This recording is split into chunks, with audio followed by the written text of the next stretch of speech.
বোতল বাহিনীর সদস্য কসম খোদা পুরো মুসলিম সমাজ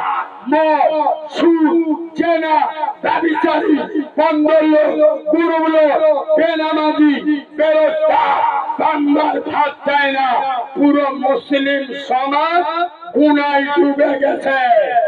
আর আমার মতো মৌলবী 20,000 টাকা বাজে জলসায় এসে 2 ঘন্টা ওয়াজ করবে, 8 ঘন্টা বড় পীর সাহেবের ওয়াজ, 8 ঘন্টা ফেরাউনের বিবি আসিয়া, 8 ঘন্টা সল্লু আলা মুহাম্মদ, আর 8 ঘন্টা গজল।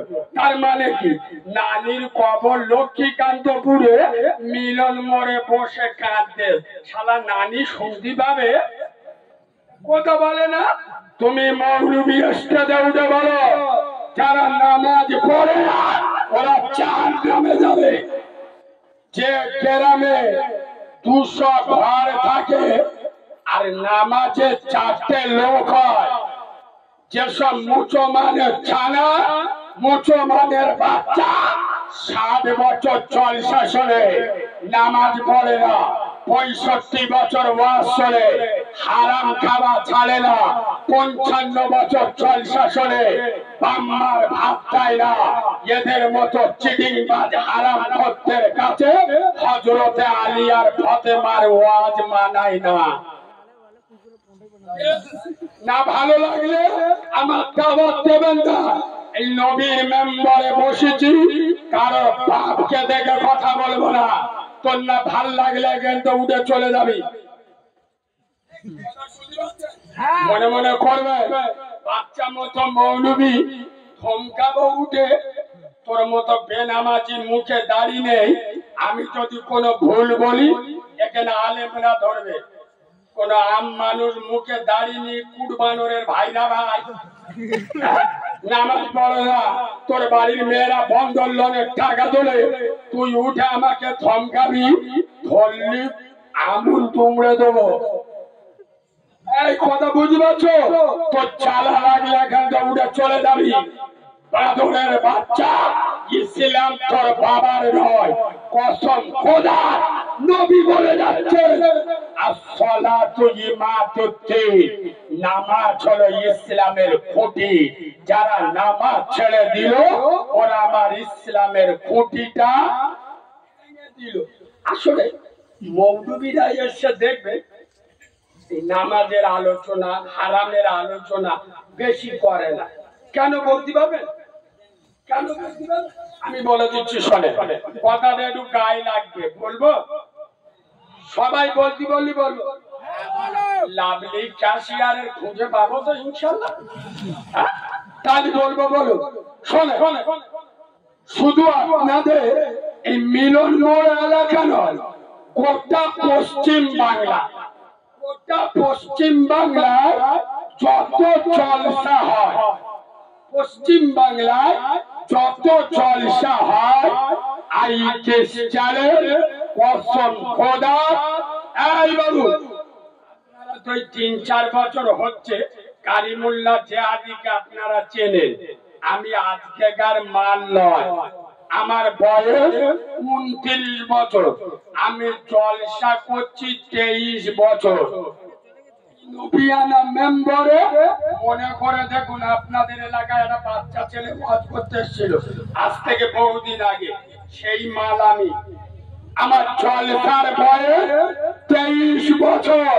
এই 23 বছরের অভিজ্ঞতা নিগড়ে বলছি, পশ্চিম বাংলায় যদি 100 জলসা হয়, আই চ্যালেঞ্জ 100-র মধ্যে 98টা জলসা কমিটি যারা জলসা দেয়, এ চিটিং বাজগুলো নামাজ পড়ে না। এরা নামাজ পড়ে না। আর যে চালি মালগুলো বসে ওয়াজ শোনে, এরা এশার নামাজ পড়ে না আর ফজরের নামাজ ঘুইমে খাটের ওপর লুঙ্গি ইনশাল্লাহ আর কাঁদে। এরাও নামাজ ওই তুমি মৌলবীরা কি জানে?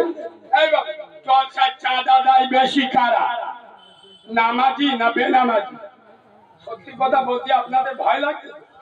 জলসার চাঁদাদার বেশি কারা? বেনামাজিরা। আমি মৌলবী স্টেজে উঠে যদি বেনামাজিদের আচালা বাঁশ দিই, ওরা তো সকালবেলা কমিটির লোকেদের টুটি টিপে ধরবে। তাহলে আমরা টাকা দিলু, এত বড় জলসা করলি, আর তোর মৌলবী এসে আমাদের চাঁচা বাঁশ দিয়ে গেল, টাকা ফেরত দেবে। আগে বেকার যাই, পড়বে না পড়বি কথা বলে না। ওই জন্য মৌলবীরা এসে ঝামেলায় কে লাভ নি। দুটো ঘটনা বলো, গজল বলো, কেটে বলো, এরা বলবে কুচেতে চলে গেল। এই হানা না, কিন্তু এ মাল আলাদা। কসম খোদা, এই যুবক ছেলেরা, তরুণ ছেলেরা, এ বাংলার যুব সমাজ, তোদের দুটো পা দে, তোদের দুটো পায়ে ধরে বলে যায় খোদার কসম, এই যুবক ছেলেরা, তোরা এখন মেলা খেলা, আইপিএল, ফ্রি ফায়ার, জুয়া খেলা, লুডু খেলা ব্যস্ত আছি। তাকিয়ে দেখ, মদিনাওয়ালা নবী সোনার মদিনা থেকে, সবুজ গম্বুজের তলা থেকে আমেনার লাল আর চাতক পাখির মতো তোদের দিকে তাকিয়ে আছে। যুবক ছেলেরা, যুব সমাজ, আগিয়া মসজিদে আল্লাহর ঘরে, খোদার ঘরে এসে মাথাটা নত করে দে। খোদার কসম, তোরা যখন মসজিদে গিয়ে মাথা নত করবি, গোটা দুনিয়া আল্লাহ তোদের কাছে মাথা নত করে দেবে। তোরা আইপিএল না না খেলা পড়াচুর, আইপিএল নিয়ে পড়ে আছে। তোরা জানিস না 2রা এপ্রিল ঈদের পরের দিন ভারতের পার্লামেন্টে মুসলমানদের শরিয়াতের উপরে কামান মারা হয়েছে, ওয়াকাফ বিল পাস হয়েছে। আজ বাংলা 100-র মধ্যে 95টা যুবক এখনো জানে না ওয়াকাফ বিলটা আসলে কি। ঠিক এদের অত সময় আছে, এদের অত সময় আছে, এরা তো আইপিএল খেলা দেখতে। আচ্ছা, আমি এখানে একটা কথা বলি।